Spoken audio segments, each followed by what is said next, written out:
En esta sección analizaremos desde el hombro hasta el carpo. Visualizaremos los huesos, articulaciones y músculos que están involucrados en 3 diferentes funciones: movimiento del codo, rotación del antebrazo y movimiento del carpo. También observaremos los vasos y nervios desde el hombro hasta justo por debajo del codo. Muchos de los músculos que se encuentran en el antebrazo son los músculos de los dedos y del pulgar. Dejaremos estos músculos fuera de escena en esta sección y los veremos cuando examinemos la mano.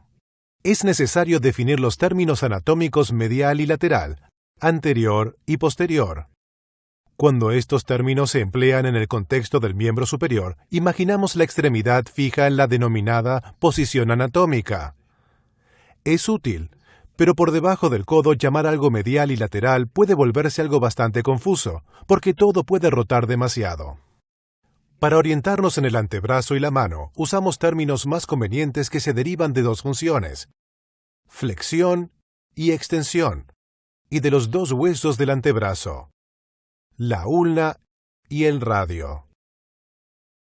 Esta es la cara flexora o palmar del antebrazo, y esta es la cara extensora o dorsal. Este es el borde medial o ulnar, y este, el lado del pulgar, es el lateral o radial. Comprendamos también los términos usados para definir el movimiento. En el codo, doblar es flexión y estirar es extensión. Las rotaciones del antebrazo se conocen como pronación y supinación. En la pronación, la palma de la mano se posiciona mirando hacia abajo y en la supinación hacia arriba. Para recordar cuál es cuál, recordemos que la supinación se corresponde con la posición de pedir algo. En el carpo, esto es flexión. Esto es extensión. Los 2 movimientos laterales son desviación ulnar y desviación lateral radial. Hay un último término para definir el brazo. Coloquialmente, todo esto es el brazo. Pero en anatomía, esto es el brazo, solo esta parte, y esto es el antebrazo. Examinemos ahora los huesos. Comencemos con el húmero. Ya hemos visualizado su extremo proximal.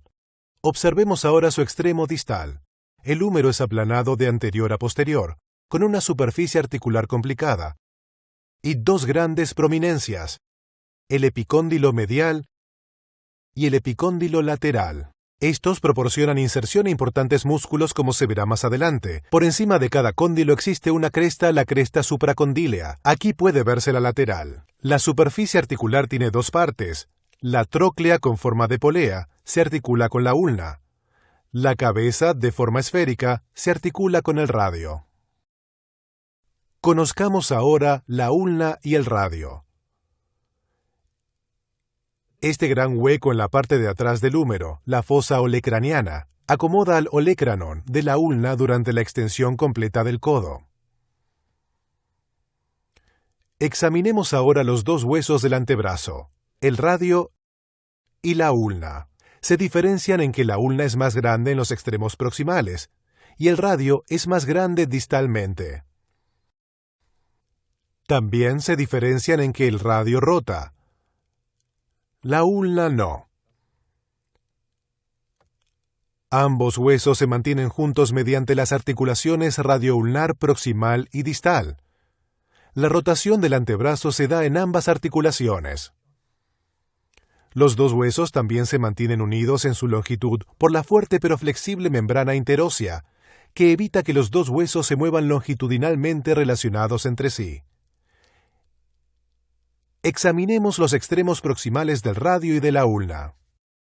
Observaremos primero la ulna. La característica principal del extremo proximal de la ulna es esta gran superficie articular redondeada. La cavidad que forma es conocida como incisura troclear. Se articula con la tróclea del húmero. El extremo más proximal de la ulna es olecranon, donde se inserta el tendón del tríceps. Esta proyección de la cara anterior se denomina proceso coronoides. Distal a la zona rugosa, la tuberosidad de la ulna marca la inserción del tendón del músculo braquial. En esta pequeña superficie redondeada, la incisura radial, se articula la cabeza del radio. Esta es la cabeza del radio. Este es el cuello del radio. El extremo de la cabeza se articula con la cabeza del cóndilo lateral del húmero. Este lado redondeado se articula parcialmente con la incisura radial de la ulna y parcialmente con el ligamento que la rodea, como veremos más adelante. Justo distal al cuello se encuentra la tuberosidad del radio, que sirve de inserción para el músculo bíceps braquial. Examinemos ahora los huesos. Comencemos con el húmero. Ya hemos visualizado su extremo proximal. Observemos ahora su extremo distal. El húmero es aplanado de anterior a posterior, con una superficie articular complicada, y dos grandes prominencias, el epicóndilo medial y el epicóndilo lateral. Estos proporcionan inserción a importantes músculos, como se verá más adelante. Por encima de cada cóndilo existe una cresta, la cresta supracondílea. Aquí puede verse la lateral. La superficie articular tiene dos partes. La tróclea, con forma de polea, se articula con la ulna. La cabeza, de forma esférica, se articula con el radio. Conozcamos ahora la ulna y el radio. Este gran hueco en la parte de atrás del húmero, la fosa olecraniana, acomoda al olecranon de la ulna durante la extensión completa del codo. Examinemos ahora los dos huesos del antebrazo, el radio y la ulna. Se diferencian en que la ulna es más grande en los extremos proximales y el radio es más grande distalmente. También se diferencian en que el radio rota. La ulna no. Ambos huesos se mantienen juntos mediante las articulaciones radioulnar proximal y distal. La rotación del antebrazo se da en ambas articulaciones. Los dos huesos también se mantienen unidos en su longitud por la fuerte pero flexible membrana interósea, que evita que los dos huesos se muevan longitudinalmente relacionados entre sí. Examinemos los extremos proximales del radio y de la ulna. Observaremos primero la ulna. La característica principal del extremo proximal de la ulna es esta gran superficie articular redondeada. La cavidad que forma es conocida como incisura troclear. Se articula con la tróclea del húmero. El extremo más proximal de la ulna es olecranon, donde se inserta el tendón del tríceps. Esta proyección de la cara anterior se denomina proceso coronoides. Distal a la zona rugosa, la tuberosidad de la ulna marca la inserción del tendón del músculo braquial. En esta pequeña superficie redondeada, la incisura radial, se articula la cabeza del radio. Esta es la cabeza del radio. Este es el cuello del radio. El extremo de la cabeza se articula con la cabeza del cóndilo lateral del húmero. Este lado redondeado se articula parcialmente con la incisura radial de la ulna y parcialmente con el ligamento que la rodea, como veremos más adelante. Justo distal al cuello se encuentra la tuberosidad del radio, que sirve de inserción para el músculo bíceps braquial. Revisemos ahora esta singular articulación, la articulación del codo, en la cual suceden dos cosas bastante diferentes. El húmero se articula con los huesos del antebrazo para formar la articulación del codo, y los huesos del antebrazo se articulan entre sí, formando la articulación radioulnar proximal. Se presenta aquí la articulación sin su cápsula laxa y con sus ligamentos intactos. Aquí está la cara anterior de la articulación en extensión.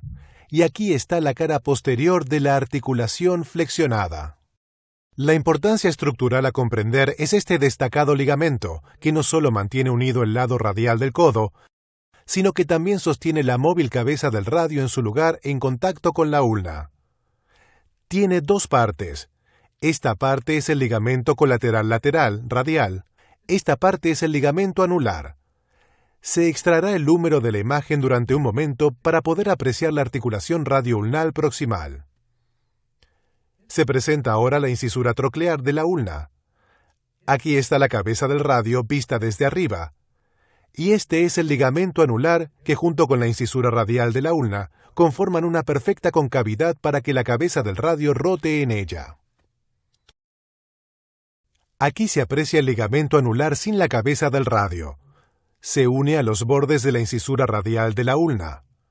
Tiene forma de copa no muy profunda, más ancha aquí que aquí, para acomodar la cabeza del radio no solo alrededor de aquí, sino también debajo de aquí.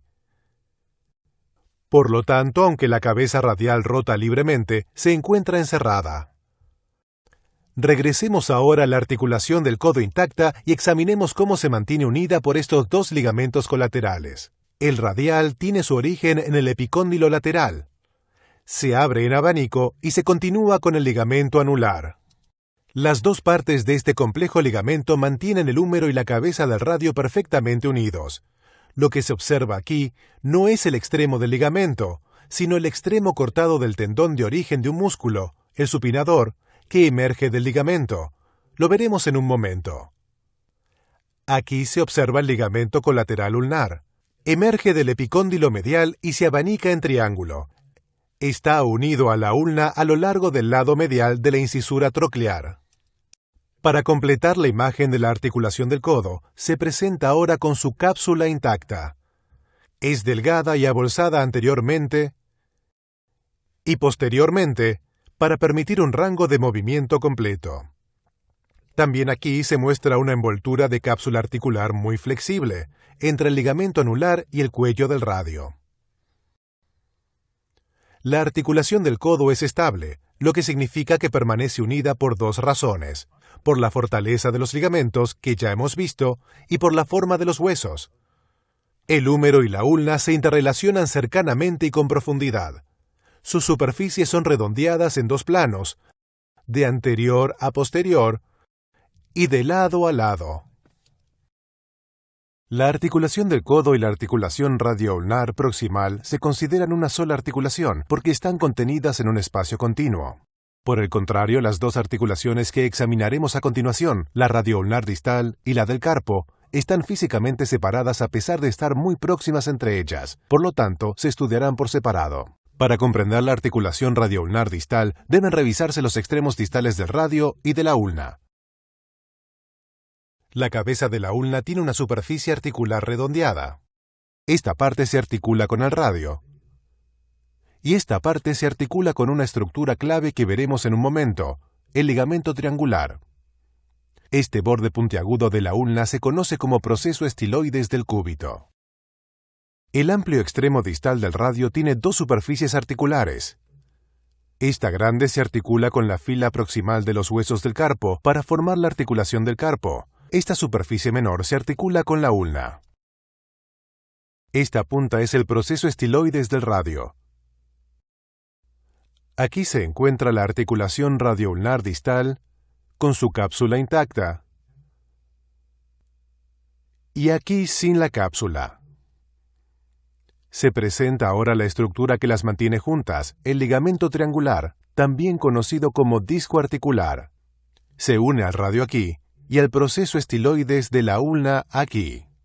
Cuando el extremo distal del radio rota por encima de la cabeza de la ulna, el proceso estiloides del cúbito aporta el punto de rotación. Ahora se revisará la articulación del carpo. Aunque frecuentemente se hace referencia a la misma como una sola articulación, se trata de dos articulaciones muy unidas entre sí, la articulación radiocarpiana y la articulación mediocarpiana. Para entenderlas, observemos primero los huesos en esta dirección. 8 pequeños huesos forman el carpo. Distal al mismo se encuentran los huesos metacarpianos primero, segundo, tercero, cuarto y quinto. Los huesos del carpo se disponen en dos filas, una proximal y otra distal. Los huesos de cada una de estas filas se encuentran fuertemente unidos. Los 4 huesos de la fila proximal son el escafoides, el semilunar, el piramidal y el pisiforme, que reposa por sí mismo sobre el piramidal. El escafoides, el semilunar y parte del piramidal se articulan con el extremo distal del radio para formar la articulación radiocarpiana. La superficie distal de la fila proximal forma una escotadura cóncava profunda en la cual se articulan los huesos de la fila distal. Los huesos de la fila distal son el trapecio, el trapezoide, el capitado o grande y el ganchoso. El hueso grande y parte del ganchoso se proyectan proximalmente. Las bases de los 5 metacarpianos se articulan con la fila distal de los huesos del carpo.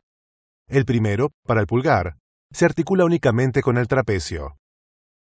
Los otros 4 se articulan en una fila aquí. La fila distal de los huesos del carpo se articula con la fila proximal aquí, formando la articulación mediocarpiana. Las proyecciones del hueso grande y del ganchoso se articulan dentro de la escotadura de la fila proximal. Cuando se dan la flexión y la extensión en la muñeca, el movimiento sucede parcialmente en la articulación radiocarpiana y parcialmente en la articulación mediocarpiana. En las desviaciones medial y lateral, la acción sucede principalmente en la articulación radiocarpiana. Esta es la articulación del carpo, o mejor dicho, las articulaciones. Se han retirado la cápsula y los 2 ligamentos colaterales, aquí y aquí. Se han dejado intactos. Aquí se encuentra la articulación radiocarpiana y aquí la mediocarpiana. El ligamento colateral lateral o radial discurre desde el proceso estiloides del radio al escafoides y su vecino, el trapecio. El ligamento colateral ulnar discurre desde el proceso estiloides de la ulna hasta los huesos piramidal y pisiforme. Aquí se localiza la articulación del carpo con la cápsula articular intacta. La cápsula articular es gruesa y fuerte alrededor de toda la articulación. En la cara dorsal, la cápsula forma el amplio ligamento radiocarpiano dorsal. En la cara palmar, forma el ligamento radiocarpiano palmar. A diferencia del codo, que permanece unido parcialmente por la forma interrelacionada de los huesos, el carpo se mantiene totalmente unido gracias a la fortaleza de sus ligamentos. Los 2 ligamentos colaterales mantienen los huesos juntos durante la abducción y la aducción, y los ligamentos radiocarpianos los mantienen juntos durante la flexión y la extensión. Asimismo, la fortaleza de los ligamentos radiocarpianos asegura que cuando el radio rote, la mano lo acompañe. En el húmero, aquí se localizan el epicóndilo medial con su cresta supracondílea y el epicóndilo lateral con su cresta supracondílea. Aquí se encuentran la cabeza del cóndilo y la tróclea. En la ulna proximal, aquí se localizan la incisura troclear, el olecranon, el proceso coronoides, la tuberosidad ulnar y la incisura radial. En el radio proximal, aquí se localizan la cabeza, el cuello y la tuberosidad radial. Veamos aquí el ligamento colateral radial, el ligamento anular, el ligamento colateral ulnar y la cápsula articular. En la ulna distal, aquí se encuentran la cabeza y el proceso estiloides. En el radio distal, aquí están la superficie para la ulna, la superficie para la articulación del carpo y el proceso estiloides radial. Aquí se localizan el hueso escafoides, el seminular, el piramidal y el pisiforme. Y aquí los huesos trapecio, trapezoide, grande y ganchoso. Aquí están los metacarpianos. En el carpo, aquí están el ligamento triangular, el ligamento colateral lateral, el ligamento colateral medial y los ligamentos radiocarpiano palmar y radiocarpiano dorsal.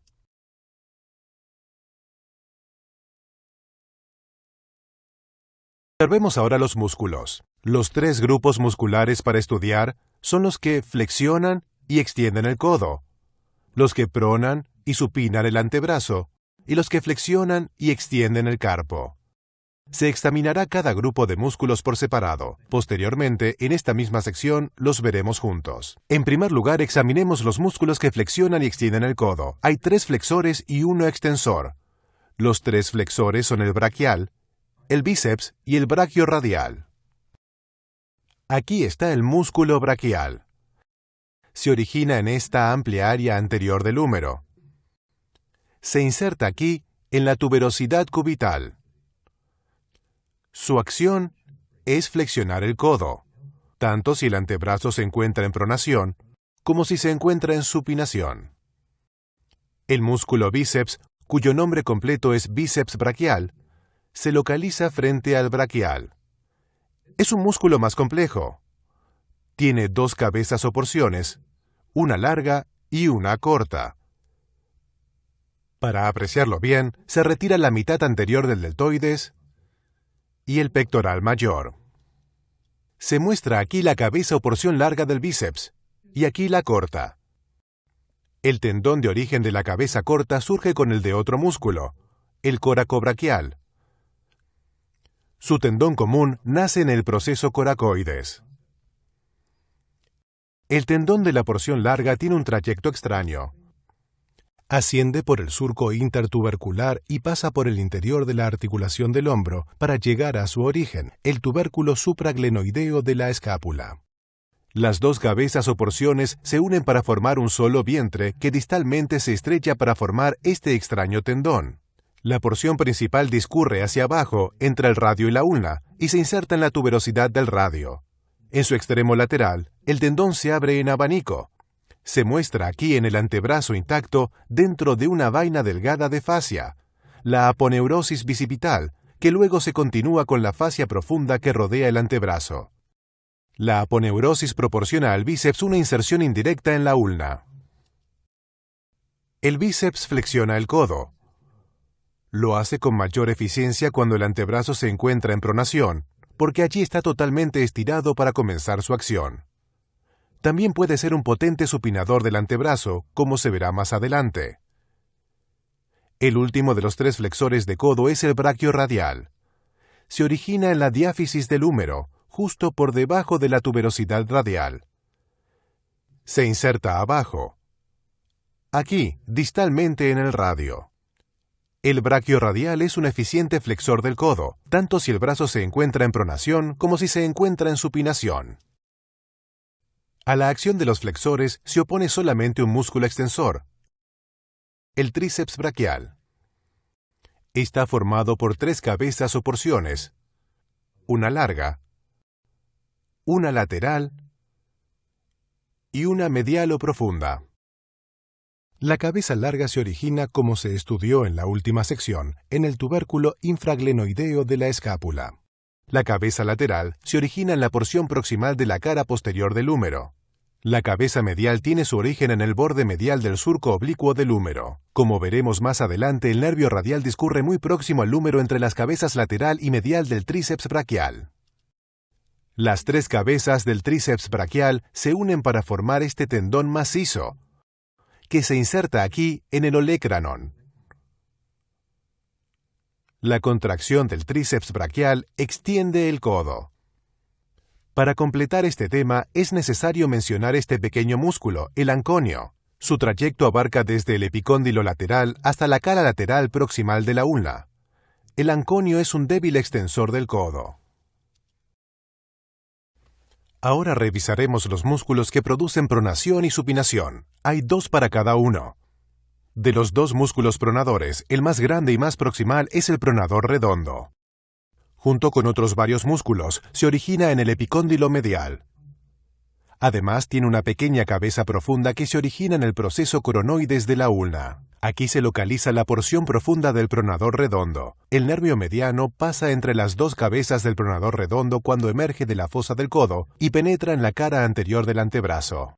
El músculo pronador redondo se inserta aquí, a medio camino hacia abajo de la superficie lateral del radio. Aquí está su acción. La pronación. El segundo músculo pronador es el pronador cuadrado, que se origina en la porción distal cara anteromedial de la ulna y se inserta aquí, en el borde anterior y cara anterior de la porción distal del radio. Aquí está la acción de pronación del pronador cuadrado.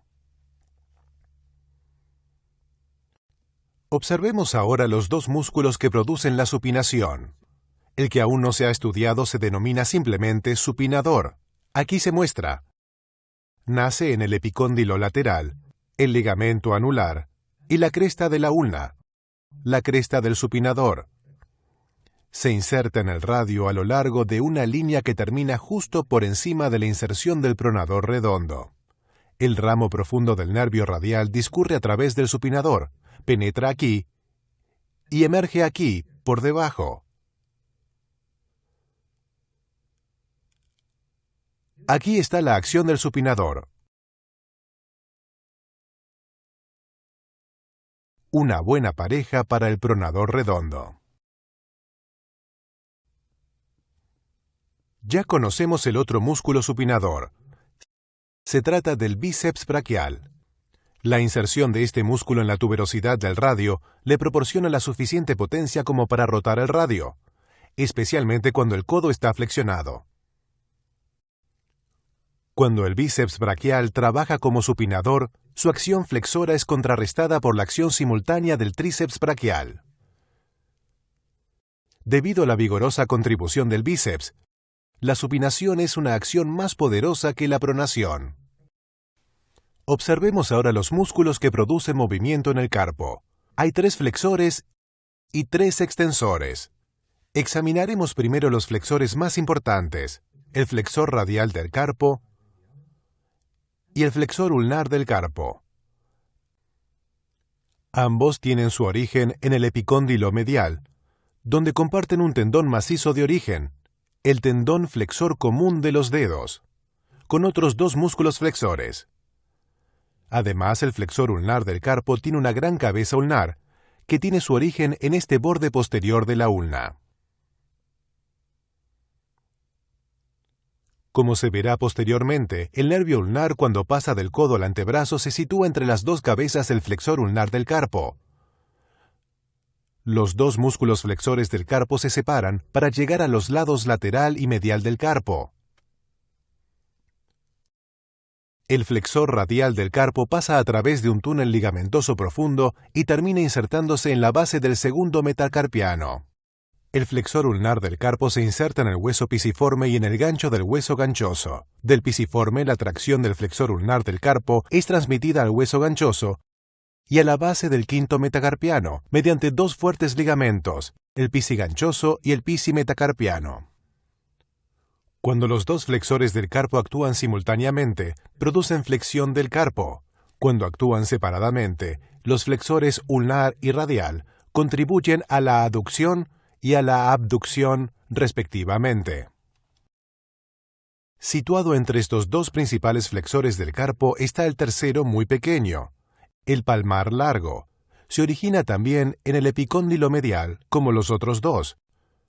Su tendón, que vemos aquí, en el antebrazo intacto, yace superficial al de todos sus contiguos, y se inserta no en un hueso, sino dentro de esta densa fascia, la aponeurosis palmar, que cubre la región palmar.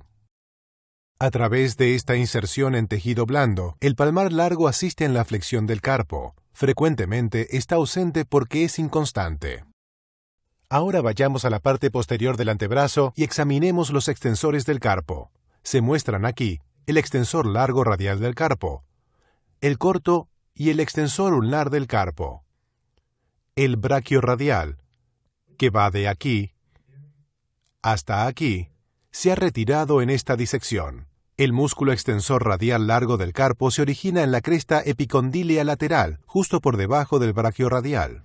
El extensor radial corto tiene su origen en el epicóndilo lateral, origen que comparte con otros músculos extensores que a su vez nacen en el epicóndilo y en este tendón extensor común.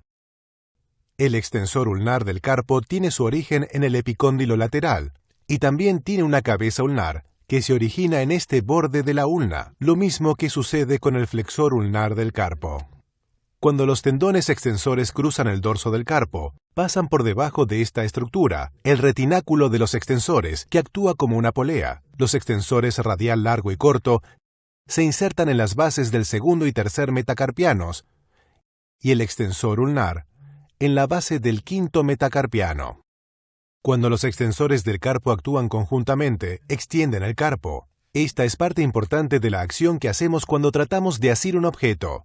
Los poderosos músculos de agarre, cuyos tendones discurren sobre el dorso del carpo, están laxos y débiles cuando éste se flexiona, pero se tornan tensos y poderosos cuando éste se extiende. Cuando los extensores radiales o el extensor ulnar se contraen por separado, asisten en la abducción y la aducción del carpo respectivamente. Esto lo hacen en conjunto con los músculos flexores del carpo correspondientes, ya sean radiales o ulnares. Es útil estudiar los músculos función por función, como hasta ahora. Sin embargo, también es útil ver cómo todos ellos se superponen y se acomodan. Si desea utilizar esta revisión como evaluación, apague el sonido.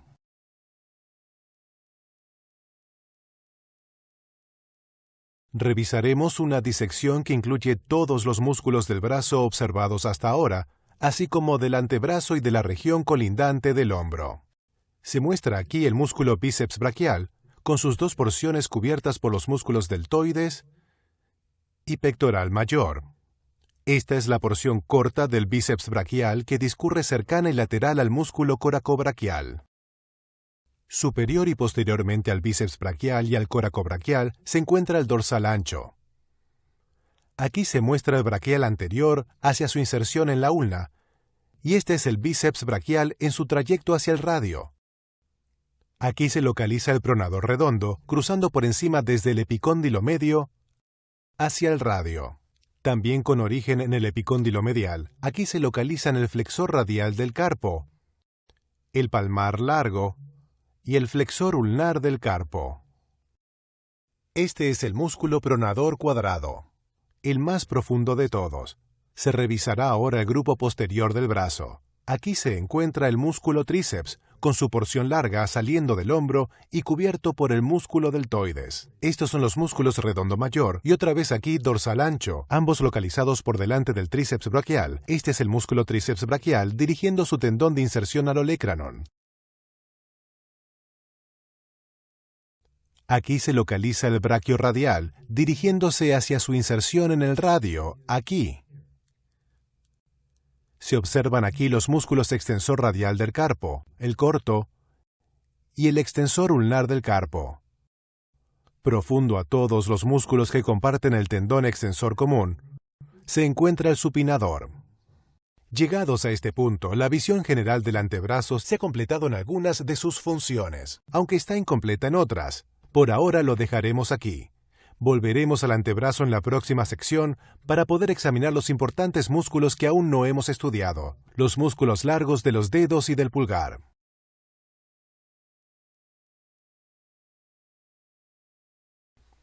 Continuemos con los vasos y nervios de la región.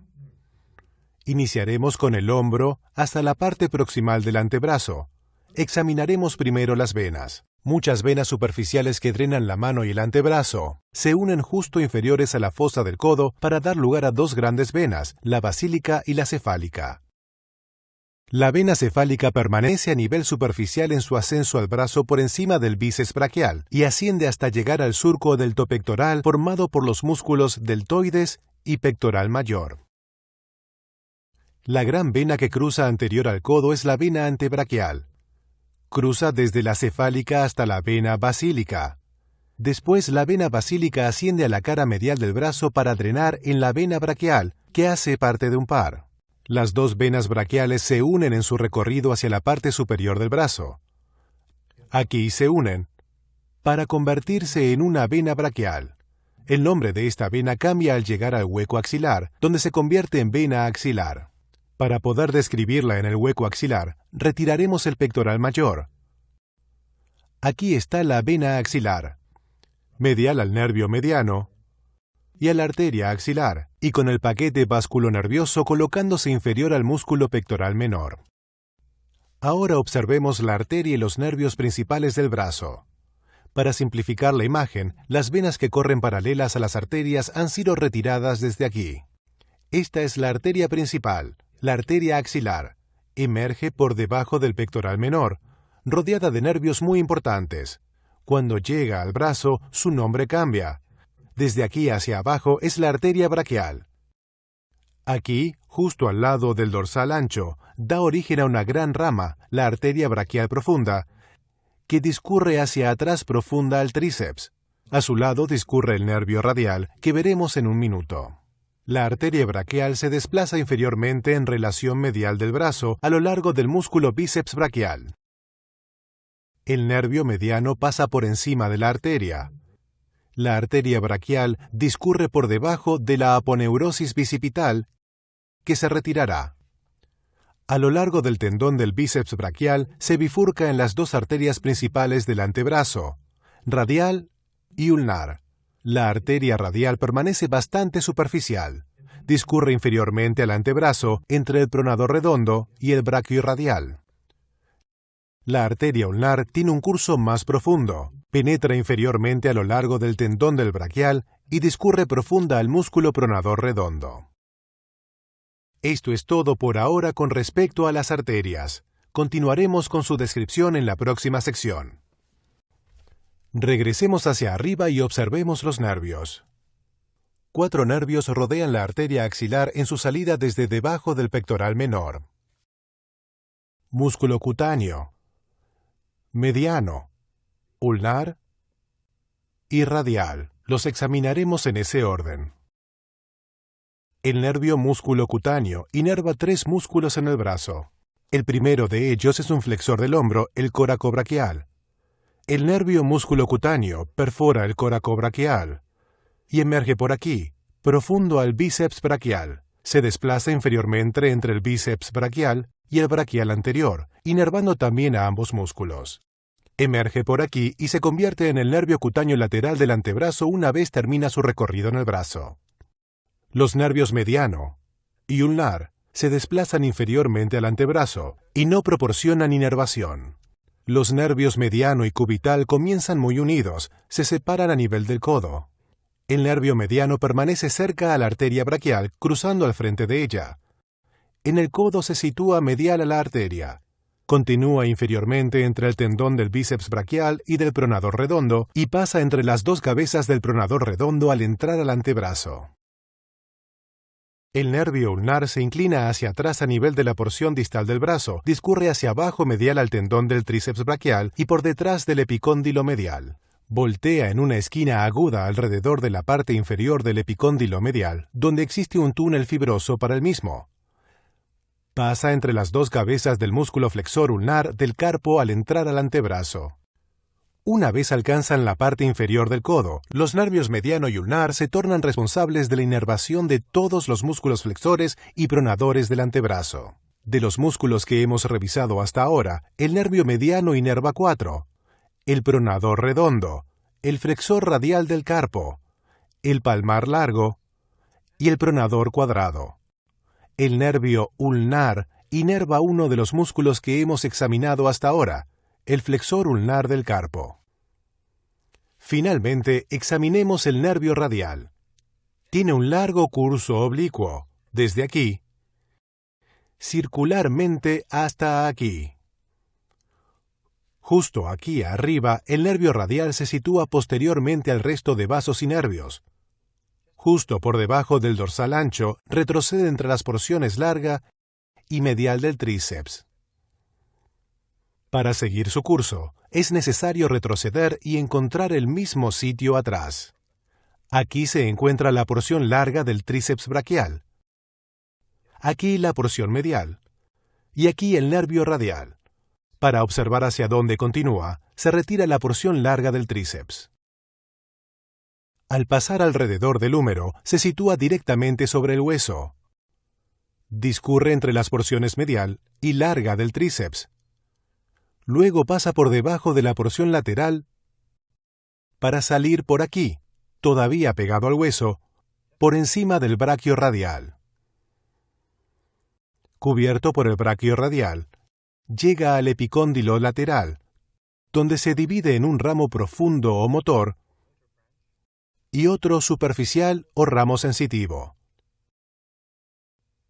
Por ahora, esto es todo con respecto al nervio radial. De los músculos que hemos revisado, el nervio radial inerva el tríceps braquial, el anconio, el brachiorradial, los 3 extensores de muñeca y el supinador. Para terminar esta sección, revisemos brevemente primero los vasos y después los nervios, desde el hombro hasta el codo.